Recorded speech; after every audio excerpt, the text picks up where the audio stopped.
जय जगन्नाथ। कहतु केमिति अछंती पुणी थर इच्छा शक्ति चैनल आपण मानक स्वागत जनाऊँगी। आशा करे आपण आपणक परिवार निश्चय भलरे थिबे। तो सांग माने आज आमे जानिबा सेही अद्वितीय अद्भुत अवतार विषय रे जे कि आकाश पृथ्वी पाताल रे निजर महिमा देखाइछंती। पंचमुखी हनुमान भक्ति आ शक्तिर प्रतीक अटंती। हनुमानकर निजर स्वरूप तो एते शक्तिशाली, तो पुणी से काहेकि पंचमुखी हनुमानकर रूप धारण करथिले। निश्चय ए शक्ति सामान्य अवतार नथिला। पंचमुखी हनुमानक सहित सामिल थिबा एक एक रहस्य आउ तांकर संपूर्ण शक्ति एवं को समय रे हनुमान पंचमुखी अवतार धरी थिले एहा सबु जानिबा पई भिडियोटी को शेष जाए निश्चय देखंतु। मनुष जीवन रे बेले बेले केमिति के जानी एभली परिसानी आसी जाय थाए जे से पूरा पूरी निराश होई जाय थाए। से निजे मध्य बुझी पारे ना कि से किभली भाबरे दुख आ परिसानी रु मुक्ति पाइबो। जदि आपण बहुत समस्या भितरे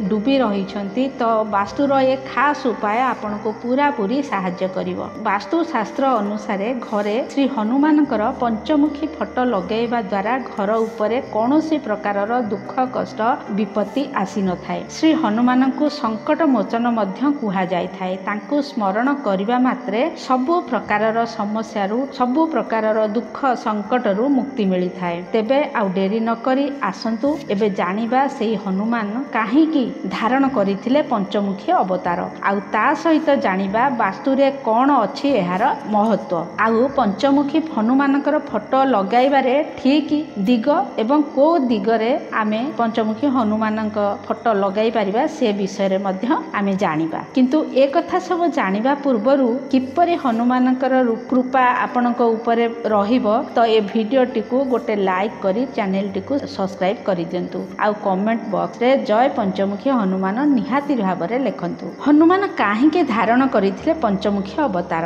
जेतेबेले भगवान राम आउ रावणक मध्यरे युद्ध चलीथिला तो निजर सेना मानकु परास्त हेबार देखि रावण तार एक मायावी भाई अहिरावण को साहाय्य मागिथिले। अहिरावण माँ भवानीकर परम भक्त थिले एवं तंत्र मंत्र मध्य तांकु बहुत भल भावरे जणाथिला। सेथिपई से मायावी जालरे प्रभु रामंकर पूरा सैन्य सेना मानकु निदरे शुआई पकईथिले आउ राम लक्ष्मण को अपहरण करी तांकु पाताल लोक नहीं जाइथिले। किछि समय रे विभीषण को अहिरावणर ए चाल जना पड़ी जाइथिला। तेणु से हनुमान को संदेश पठैले कि पाताल लोक को जाई प्रभु राम आउ लक्ष्मणकर साहाय्य करंतु बोली। पाताल लोकरे जेतेबेले भगवान हनुमान पहुंचिले तो सबुठारु प्रथमे तांकर पुत्र मकर ध्वजंक सहित तांकर साक्षात हैला। युद्ध रे बजरंग बाली तांकु परास्त करदेले। तापरे से आउ गोटे जगार पहुंचिले जोठी अहिरावण प्रभु राम आउ लक्ष्मण दुई जन को बांधी करी रखिथिला। अहिरावण जे कि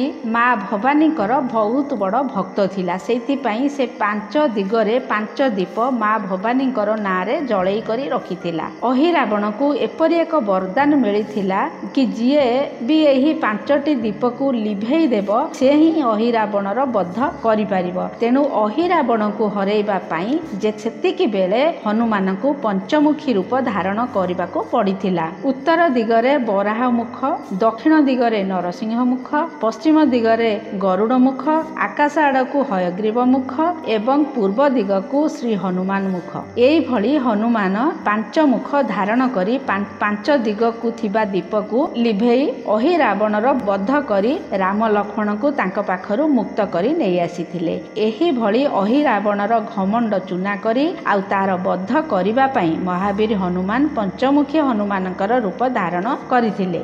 वास्तु शास्त्र रे हनुमानकर पंचमुखी हनुमानकर पंचमुखर ही महत्व अछि। वास्तु अनुसार घरे पंचमुखी हनुमानकर फोटो लगाइबा द्वारा घरे माँ लक्ष्मीकर कृपा बनी रही थाए। एही फोटो लगाइबा द्वारा घरु नकारात्मक ऊर्जा दूर होई थाए। पंचमुखी हनुमानकर 5 मुखर अलगा अलगा महत्व अछि। महावीरंकर ये मुख अलगा अलगा दिग को मध्य अछि। पूर्व दिग आड़कू थिबा हनुमानकर यह बानर मुख जे कि शत्रु को परास्त करिथाए। पश्चिम दिग को थिबा यह भगवानकर गरुड़ मुख जे कि जीवनर प्रत्येक बंधन आउ संकट आउ दुख कष्ट को नष्ट करि देई थाए। उत्तर दिग आड़कू मुख हैला बराह मुख जहा प्रसिद्धि आउ शक्तिर कारक मना जाय थाए। दक्षिण दिग आड़कू हनुमानकर नृसिंह मुख जे कि जीवन ଜୀବନର ସବୁ ପ୍ରକାରର ଭୟ ଡରକୁ ଦୂର କରିଦେଇଥାଏ। ଆକାଶ ଆଡ଼କୁ ଥିବା ମୁଖ ହେଲା ଅଶ୍ୱମୁଖ, ଯିଏ ପ୍ରତ୍ୟେକ ବ୍ୟକ୍ତିର ମନସ୍କାମନା ପୂରା କରିଥାଏ।